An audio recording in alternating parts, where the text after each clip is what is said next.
జగిత్యాల జిల్లా వేములవాడ పట్టణంలో alcohol and డ్రగ్స్కు వ్యతిరేకంగా రాయల్ క్రికెట్ క్లబ్ వారు నిర్వహిస్తున్న క్రికెట్ టోర్నమెంట్కు ముఖ్య అతిథిగా విచ్చేసిన డాక్టర్ గోలీమోహన్ ప్లేయర్స్కు డ్రెస్ లాంచ్ చేశారు. ఈ సందర్భంగా రాయల్ క్రికెట్ క్లబ్ నిర్వాహకులు మాట్లాడుతూ వేములవాడ పట్టణంలో 28 వార్డుల క్రీడాకారులతో కలిసి క్రికెట్ టోర్నమెంట్ నిర్వహిస్తున్నామని అన్నారు. ఆల్కహాల్ మరియు డ్రగ్స్ ప్రభావం నేటి యువతపై ఎక్కువగా ఉంటుందని, తద్వారా యువత సరైన మార్గంలో వెళ్ళలేకపోతున్నారని, యువతకు సరైన మార్గం చూపించే విధంగా యాంటీ ఆల్కహాల్ మరియు డ్రగ్స్ క్రికెట్ టోర్నమెంట్ నిర్వహిస్తున్నామని, దానికి స్పాన్సర్షిప్ చేయమని డాక్టర్ గోలీమోహన్ అడగగానే వెంటనే స్పందించి ఈ టోర్నమెంట్కు పూర్తి స్పాన్సర్షిప్ చేస్తానని అనడం చాలా సంతోషకరమని అన్నారు. తెలిసి కూడా తప్పు చేస్తున్నారు. మీరు చట్టం తెలిసిన వాళ్ళు కూడా పదే పదే పేదవాళ్ళను ఊసిగొలుపుతున్నారు. మా పేదోళ్ళ ఊసులు తప్పకుండా మీకు కలుగుతుంది. అట్లాగే ఇంకోటి అన్నా, మీరు దయచేసి ఇంకోసారి మా పేద ప్రజల గురించి వినియోగించుకుంటున్నా, మీరు మా పేదోళ్ళను నాశనం చేయడానికే పట్టుబట్టారు. ఎక్కడ కూడా న్యాయం చేయాలనుకుంటలేరు.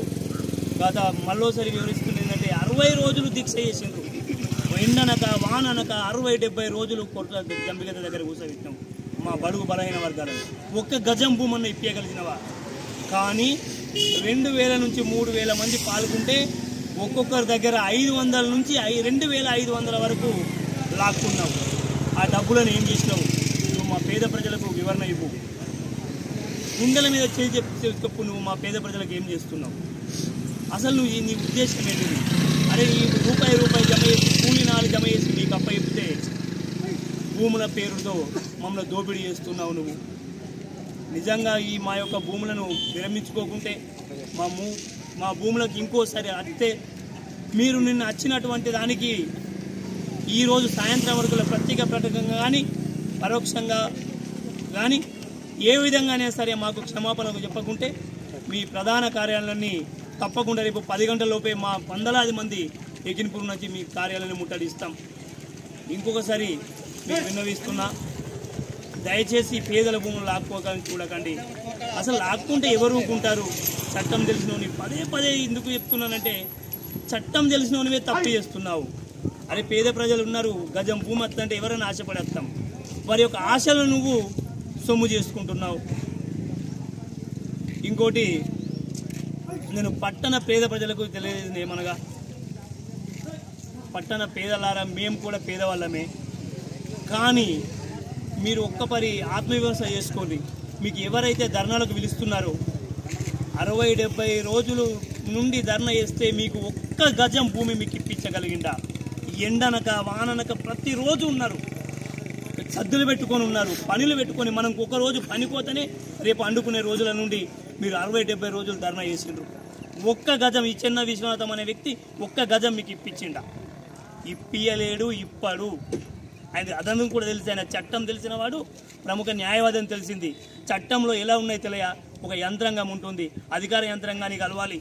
ఆ అధికార యంత్రాంగాన్ని కలిసిన తర్వాత వాళ్ళు విధి విధానాలతోని, వారికి ఉన్న హక్కులతోని మనకు ఎవరికైతే అర్హులం ఉంటావో వారికి భూములు ఇప్పించే ప్రయత్నం చేస్తారు తప్ప ఇలాంటి చిన్న లాజిక్లతోని ఇలాంటి అవి నేను చేసి భోజనాల ఖర్చు అని మీకు మనమే సర్ది పెట్టుకొని పోతున్నాం అక్కడికి. ఆయన భోజనాల ఖర్చు కానీ వివిధ పరాధికార పార్టీల దగ్గర ఆ అందిన కాడికి దండుకుంటున్నాడు. ఏ లక్షల రూపాయలు వసూలు చేసిండు, దాన్ని ఏం చేసిండు ఆయన? మీరు అడగండి. చిన్న విశ్వనాథం గారు, ఇలాంటి నీచమైన రాజకీయాలు చేయకండి. దయచేసి మీరు విద్యావంతులు అర్థం చేసుకుంటారనుకుంటున్నాను. మీరు పత్రికా ముఖంగా కానీ ఏ రకంగానే మాకు సాయంత్రం వరకు మాకు క్షమాపణ చెప్పకుంటే మీ ప్రధాన కార్యాలయాన్ని తప్పకుండా ముట్టడిస్తామని మేము హెచ్చరిస్తున్నాం. జై భీమ్, జై భీమ్. మేము కూడా పేదవాళ్ళమే. కానీ మీరు ఒక్కపరి ఆత్మవిమర్శ చేసుకోండి. మీకు ఎవరైతే ధర్నాలకు పిలుస్తున్నారో 60-70 రోజుల నుండి ధర్నా చేస్తే మీకు ఒక్క గజం భూమి మీకు ఇప్పించగలిగిందా? ఎండనక వాననక ప్రతిరోజు ఉన్నారు, సద్దులు పెట్టుకొని ఉన్నారు, పనులు పెట్టుకొని. మనం ఒకరోజు పనిపోతేనే రేపు అండుకునే రోజుల నుండి మీరు 60-70 రోజులు ధర్నా చేసిండ్రు. ఒక్క గజం ఈ చిన్న విశ్వనాథం అనే వ్యక్తి ఒక్క గజం మీకు ఇప్పించిండా? ఇప్పియలేడు, ఇప్పాడు. ఆయన అదనం కూడా తెలిసి, ఆయన చట్టం తెలిసిన వాడు, ప్రముఖ న్యాయవాది అని తెలిసింది. చట్టంలో ఎలా ఉన్నాయి తెలియ, ఒక యంత్రాంగం ఉంటుంది, అధికార యంత్రాంగాన్ని కలవాలి. ఆ అధికార యంత్రాంగాన్ని కలిసిన తర్వాత వాళ్ళు విధి విధానాలతోని, వారికి ఉన్న హక్కులతోని మనకు ఎవరికైతే అర్హులం ఉంటావో వారికి భూములు ఇప్పించే ప్రయత్నం చేస్తారు తప్ప ఇలాంటి చిన్న లాజిక్లతోని ఇలాంటి అసలు ఎందుకు ఇన్ని రోజులు లేని పేదలకు భూములు ఇప్పుడే ఎందుకు పంచుతున్నా అంటున్నాడు. మీరు ఒకసారి ఆలోచించండి. ఎలక్షన్లు ముందట ఉన్నాయి. ఈ రాజకీయ పార్టీను 10 లక్షలు అడుగుతా, ఆ 10 లక్షలు అడుగుతా, రాజకీయ డబ్బుల కొరకే రాజకీయం చేస్తుండే ఈ చెన్న విశ్వనాథన్ తప్ప మీకు న్యాయం చేయాలని కాదు. ఈ చెన్న విశ్వనాథన్ వ్యక్తికి ఒక్కపరి గుండెల మీద చేసుకొని మీరు అంత సమైనప్పుడు ఆత్మవిమర్శ చేసుకోమనండి. అసలు నిజంగానే మనకు భూములు ఇప్పిస్తాడా? ఇప్పిస్తే ఏ రకంగా ఇప్పిస్తాడు? ఒక విద్యావంతుడు అనుకుంటున్నాం కదా.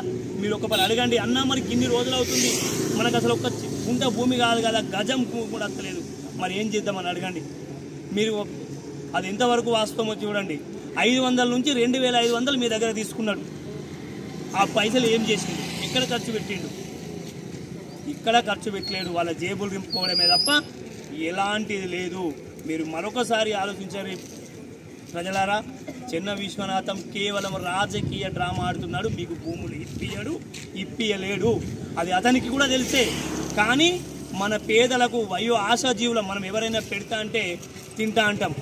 ఆ యొక్క చిన్న లాజిక్నే ఆయన క్యాచ్ చేసుకొని వివిధ రాజకీయాల పార్టీల దగ్గర లక్షలాది రూపాయలు వసూలు చేస్తున్నాడు. అసలు ఆ పైసలు ఏం చేస్తున్నారు అడగండి. మీరే ఉన్నోళ్ళు కొంతమంది అక్కడ ఉన్నోళ్ళు చూసినారు. 500, 1000, 1500, 2000, 2000 చాలామంది ఇచ్చారు. అది నేను చేసింది భోజనాల ఖర్చు అని. మీకు మనమే సర్ది పెట్టుకొని పోతున్నాం అక్కడికి. ఆయన భోజనాల ఖర్చు కానీ వివిధ రాజకీయ పార్టీల దగ్గర ఆ అందిన కాడికి దండుకుంటున్నాడు. ఏ లక్షల రూపాయలు వసూలు చేసిండు. దాన్ని ఏం చేసిండు ఆయన? మీరు అడగండి. చెన్న విశ్వనాథం గారు, ఇలాంటి నీచమైన రాజకీయాలు చేయకండి దయచేసి. మీరు విద్యావంతులు అర్థం చేసుకుంటారనుకుంటున్నాను. మీరు పత్రికా ముఖంగా కానీ